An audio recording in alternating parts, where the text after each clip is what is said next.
భక్తజనులకు నమస్కారము. శ్రీ గణేశాయ నమః, శ్రీ సరస్వత్యై నమః, శ్రీ పాదవల్లభ నృసింహ సరస్వతి, శ్రీ గురు దత్తాత్రేయాయ నమః. శ్రీ దత్తదర్శనం గ్రంథంలోని 4వ సంపుటి అలర్క చరిత్ర నుండి 8వ అధ్యాయం మైత్రి. ఇలాంటి స్థితిలో ద్విజరూపులై ఉన్న ఆ నాగలోక మిత్రులు ఇతనికి బాగా సన్నిహితులయ్యారు. వాళ్లే ఇతన్ని అన్ని విధాలా ప్రాణాధికంగా కనిపెట్టుకుని ఉంటూ ఇతని వినోదం కోసం ఇతనితోటే అనేక రోజులు ఇక్కడే ఉండిపోతూ వచ్చారు. మైత్రి పరవశులు పాపం వాళ్ళు.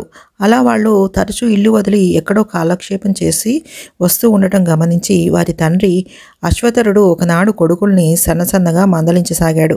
అబ్బాయిలు, మీరు ఈ మధ్య తరచుగా ఇంట్లో ఉంటున్నట్లు లేదు. ఎక్కడికి వెళ్తున్నారు? నాన్నగారు, మీరు వినే ఉంటారు, భూలోకంలోని ఋతుధ్వజ రాజకుమారుడి పేరు. ఆయన మాకు ప్రాణమిత్రుడు. ఆయనతో వినోద కాలక్షేపం చేసి వస్తూ ఉంటాం. ఓహో, భూలోకమా? ఆ పైన మానవుడా? అటుపైన రజోగుణపూర్ణుడు రాజకుమారుడా? మంచి తెలివేమిది? నమ్మదగ్గ వాళ్లే నమ్ముకున్నారు.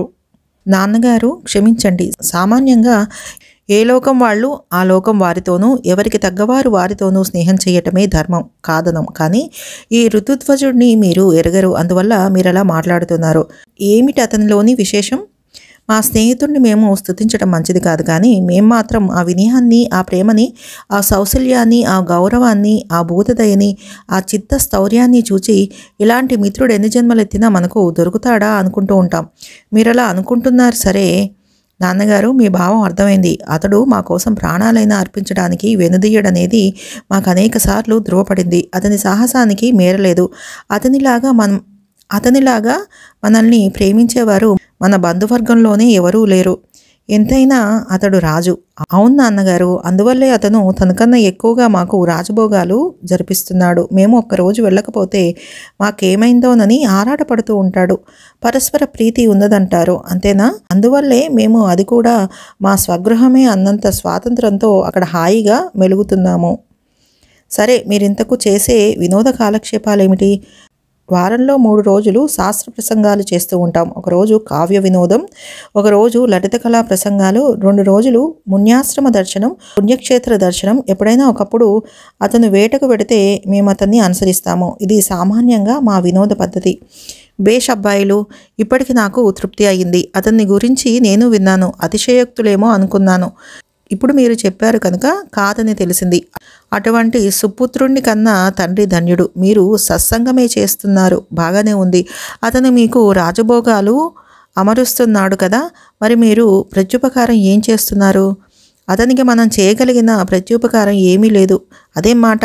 సత్పురుషుల లక్షణాల్లో కృతజ్ఞత అతి ప్రధానమైనది. అల్పమైన ఉపకారానికి కూడా ఘనంగా ప్రత్యుపకారం చేయటం ఘనమైన వారి సహజ గుణం కదా. అందులోనూ స్నేహం అంటే ఏమిటి? ఇయ్యాలి, పుచ్చుకోవాలి, రెండూ ఉండాలి. సుఖాలే కాక బాధలు కూడా పంచుకోవాలి. పరస్పర రహస్యాలు బాగా దాచాలి. అపార్థాలు చేసుకోరాదు. పరస్పర హితం చెప్పుకోవాలి. ఇలా ఉండాలి మైత్రి. అంతేగాని ఊహు రామ్మాగా ఉండకూడదు, పోమ్మాగా కూడా ఉండాలి. నాన్నగారు, నిజమే మీరు చెప్పింది, కానీ అతనికి కానుకగా ఇయ్యదగ్గ వస్తువు మన నాగలోకంలోనే లేదు. అతని వైభవం అంతటిది. అతనికి మనలాంటి వాళ్ళు చేయగలిగింది లేదు. అబ్బాయిలు, మరి ఇంత వినోదంగా కాలక్షేపం చేస్తున్నారు కదా, మీ ముఖాల్లో ఉత్సాహం కనిపించదేం? అతని వైభవాన్ని ఉగ్గడిస్తున్నప్పుడు కూడా నీరసంగానే ఉంది మీ మాట. పైగా మనలాంటి వాళ్ళు చేయగలిగింది లేదంటున్నారు. ఇంకెవరన్నా చేయగలిగిందుందా? అది కాదు, ఈ సంసార ప్రవాహంలో కొన్ని అసాధ్యంగా ఉండిపోతున్నాయి. అవి అందరికీ అసాధ్యాలే. అది నేను ఒప్పుకోను. మీరేదో నిర్వేదంలో పడి నిరుత్సాహంగా మాట్లాడుతున్నారు. తపస్సు అనే దివ్యాయుధం ఉండగా ధీరుడైన వాడికి అసాధ్యమేమిటి? యద్దుష్కరం యద్దురావం యద్దుర్గం యచ్చ దుస్తరం తత్సర్వం తపసా సాధ్యం తపోహి దురతిక్రమం. ధ్రువుడి కథ ఏమిటి చెప్పండి? విశ్వామిత్రుడి సంగతి గుర్తు చేసుకోండి. అత్రి మహర్షి మాట వినలేదా? అధైర్యం పనికిరాదు. ముందర అసలు అతనికున్న కొరత ఏమిటో చెప్పండి. నాన్నగారు, అదొక విషాదగాథ. అతడు తన అపూర్వ సాహసానికి, ధైర్యానికి, పరాక్రమానికి, మహర్షి జనసేవకి ఫలంగా మదాలస అనే గంధర్వ రాజపుత్రిని భార్యగా పొందాడు. ఆ సందర్భంలో అతనికో రాక్షసుడితో విరోధం వచ్చింది. ఆ మాయలాడి రాక్షసుడు ఒకనాడు ఇతని ఇంట్లో లేనప్పుడు మునివేషంలో వచ్చి ఋతుధ్వజుడు చచ్చిపోయాడని నమ్మబలికాడు. ఆ మాట వింటూనే ఆ పతివ్రతామ తల్లి ప్రాణాలు వదిలేసింది. తర్వాత ఇతను ఇంటికొచ్చేసరికి అంతా అయిపోయింది. తన మరణ వార్త విని భార్య ప్రాణాలు విడిచేసింది. తను మాత్రం ముసలివగ్గులు తల్లిదండ్రుల ప్రాణాల్ని కాపాడటం కోసం తన ప్రాణాలు నిలుపుకోవలసి వచ్చింది. నాన్నగారు, ఆ బాధ మనం ఊహించలేము. ఎందుకంటే ఆ ప్రేమ ఔన్నత్యం మనం ఎరగం కదా. ఆ బాధలో అతను పునర్వివాహం చేసుకోనని ప్రతిజ్ఞ చేశాడు. ఇక ఆ కుటుంబ పరిస్థితి ఏమని చెప్తాము? ఇటు పితృభక్తికి అటు హృదయానురాగానికి మధ్య నలిగిపోతున్న పుత్రుడు. ఇటు ఏకైక పుత్రుడు అపత్యుడై కూడా తీవ్ర ప్రతిజ్ఞ చేస్తే చూస్తూ ఊరుకోలేక అతన్ని గాయపరచలేక భవిష్యత్తు సర్వము అంధకారంగా ఉన్న వృద్ధ మాతాపితలు.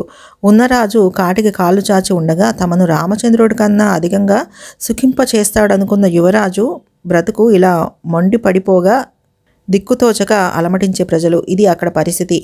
ఇదిగాక రాజబంధువుల్లో ఉత్తరాధికారం కోసం కలకలం బయలుదేరుతోంది. సామంత రాజుల్లో కుతంత్రాల ఆలోచనలు మొదలవుతున్నాయి. ఇక రాజ్యస్థితి ఏమవుతుందోనని బిక్కుబిక్కుమంటున్నారు ప్రజలు. నాన్నగారు, ఇది అతని లోటు. ఎవరు తీరుస్తారు చెప్పండి? ఎవరు తీర్చగలరు? అతనితో పాటే కుమలడం ఒకటే మనం చేయగలిగింది. అంతే మనకు చేతనయ్యింది. సోదరుల కళ్ళల్లో నీరు తిరిగింది. అబ్బాయిలు, ఏమిటిది? అన్ని కొరతలు తీరుతాయి ఈశ్వరానుగ్రహం ఉంటే. ముందు వివరంగా జరిగిందంతా చెప్పండి. తండ్రి సన్నగా మందలించాడు. సోదరులు తేరుకొని జరిగిందంతా బహువివరంగా చెప్పారు. తమ తండ్రి తపస్సంపన్నుడని తలుచుకుంటే ఏదైనా సాధించగలడని వారికి విశ్వాసం ఉంది. ఎంత విశ్వాసం ఉన్నా పోయిన మనిషి మళ్ళీ వస్తుందా? ఆ ఆశ లేదు. అయినా కథంతా చెప్పారు తండ్రికి. చివరికి వారిలా అన్నారు, నాన్నగారు, అతనికి ఇప్పుడు మాబోటి మిత్రులతో వినోదమే జీవితంలో ఏకైక వినోదమయ్యింది. అతనికి ఒక పరిష్కారం దొరికేటట్టు చేయగలిగితే మనకంతకంటే పుణ్యత కార్యం ఉండదు. మీరు పట్టుబడితే కాని పని ఉండదు. ఇక మీ చిత్తం మా భాగ్యం. 7వ అధ్యాయం సంపూర్ణం. సర్వం శ్రీగురు పాదారవింద అర్పణమస్తు. శుభం భవతు.